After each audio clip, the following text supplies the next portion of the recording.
Halo, selamat sore sahabat Sporty. Kita sekarang melakukan interview spesial nih bersama Jaime Yarza Gonzalez, Direktur FIFA Turnamen langsung dari Zurich, Swiss, khusus untuk para sahabat Kompas.com mengenai Piala Dunia U17. Yuk, seperti apa pembicaraannya? Mari kita simak berikut ini. Hi, nice to meet you, Jaime. How are you and where are you now currently? Nice meeting you, and great to see the interest and the passion of the Indonesian people for the tournament. I'm now in Zurich, a little bit in between trips, which is pretty normal for my case. Oh, yeah. So you've been to Jakarta beforehand, right? Yes, I've been to Jakarta various times, even on holidays in '89, so a long time ago. Oh, okay, cool, nice. So yeah, we're gonna start to talk about the Under-17 World Cup right now. Yes. Well, yeah, will be the first time the Under-17 World Cup will be played in Southeast Asia. How do you see the impact of this tournament will have on the region? Well, as you know, this is tournament number 19. That means it's one of our longest standing tournaments. It has a longer history, but at the same time, it's the first time that Indonesia qualifies for this tournament. And I could see it myself when I was in Jakarta about the passion that the people in Indonesia has for football. And therefore, obviously, it shows the huge potential that the country has to make an impact, not only in Indonesia, but in the world in the future. So I think this is an amazing opportunity for Southeast Asia and very specifically for Indonesia to really show the world the passion of the Indonesian people, as well as give a sign about the impact and the potential that this football has all over the world. So I think it's going to be a fantastic tournament. We've got 4 fantastic cities, and I'm convinced that they will be really highly visited with a lot of people. And this obviously will show all the region that they have the chance to organize a FIFA World Cup and the impact that it will cause in the short, medium, and long run in football. Okay. Yeah. What do you think makes Indonesia stand out as the host compared to previous host countries? I mean, with comparable demographics such as Brazil and India. Well, as I said before, I think Indonesia has such a passion for football that this tournament can really stand out in the development of football in Indonesia, in the region. And that's a little bit different with countries like Brazil, for example, where football is already part of breathing every day in the country. So Indonesia really has a chance now to make an impact in the development of football in the region. And it's extremely important, the excellent cooperation that the government has shown with the Football Federation, which will leave an extremely strong legacy for the country in infrastructure. And different, like I said, like Brazil, where they are already on the top teams in the world, top 5, top 10 teams in the world in the youth categories. Indonesia has now a chance to make the first step in this development and become a usual contender in our tournaments. Okay, so how difficult it is for a tournament debutants like Indonesia to perform highly in their first Under-17 World Cup? What are the challenges based on the previous teams that you saw in this tournament?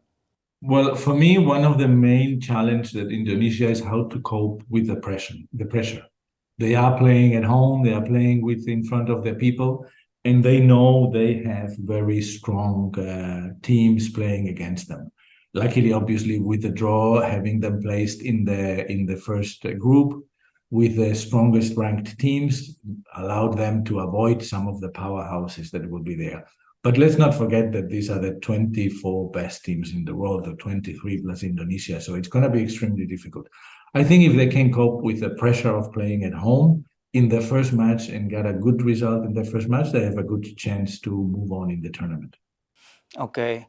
Yeah, as we all know, Indonesia was poised to host the Under-20 World Cup, but now we're going to host the Under-17 World Cup. From a tournament organizational standpoint, how different is the two tournaments, Jaime?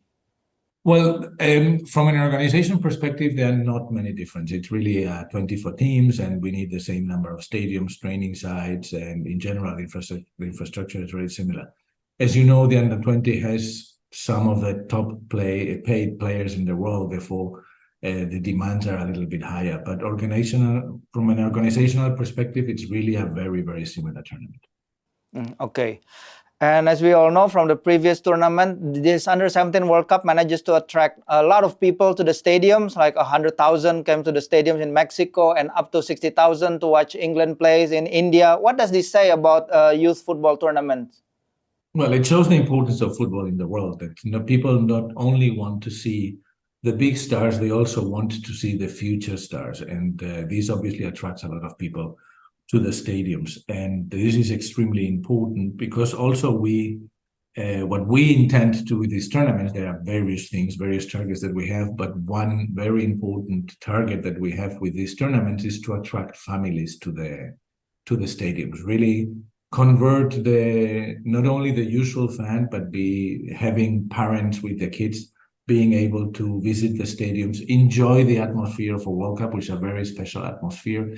It's a unique case. In most of the countries, they will be mainly one occasion where they will have a World Cup at their home. So we want really the people to experience what it is, a World Cup, and really be immersed in this feeling of world tournament, world-class tournament with the best that football has to offer for the next years.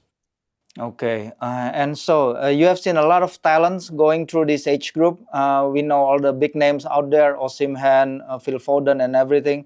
What is the most important aspects generally for a player to have to excel in this tournament? Well, we have now obviously the top teenagers in participating in this tournament. They're chasing really a big dream. So it's really a breeding ground for future stars. But it's extremely important because we want to give them a path to develop into the future of the game, prepare themselves in the journey as football professionals. And it's also a very difficult time for teenagers. I have sons, so it's a difficult time. So it's really important that we give them this path, a chance to enjoy and really momentous occasion, which is playing a World Cup. And that's why this tournament is so important. Okay, and firstly you said that this will be the 19th tournament of the FIFA Under-17 World Cup. How do you see the Under-17 World Cup evolve like over the years, especially with the tournament now going to an annual format after this 2023 edition? Well, as our president said, this is really a gate to the future talent, giving them the best opportunities.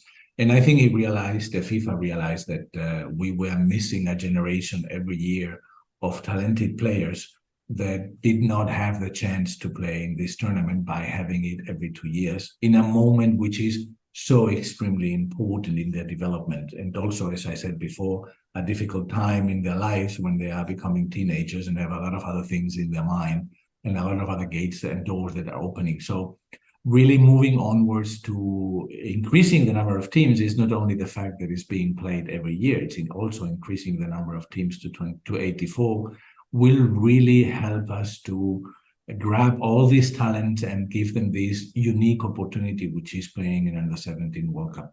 And for us, from a development perspective, I think it's going to be a key move in the future of football, allowing, as I said, all these young people to be able to participate in a World Cup, because anybody that's been involved in these tournaments know that it's really a unique moment in the career, in the path of a footballer.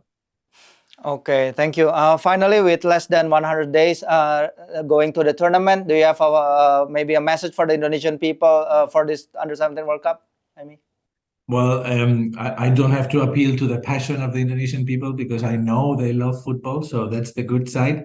But I will really animate them to support not only Indonesian team, obviously, which I think Indonesia team has a good chance to pass the group phase if they manage to do a first match, but also to take the chance to see all the other teams that will be giving their best in the tournament, support very, very strongly the local team. Don't put extreme pressure on them. Let them make the game, enjoy football, have fun with the tournament, and take the opportunity of enjoying a unique World Cup experience in your own home.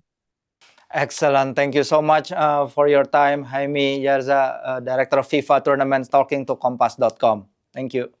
Thank you. It's been my pleasure, and I hope to see you all guys very soon. Thank you for everything.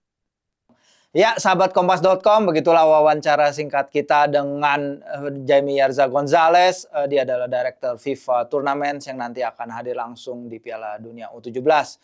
Tetap saksikan SPORTY ke depannya dan jangan lupa klik like and subscribe. See you.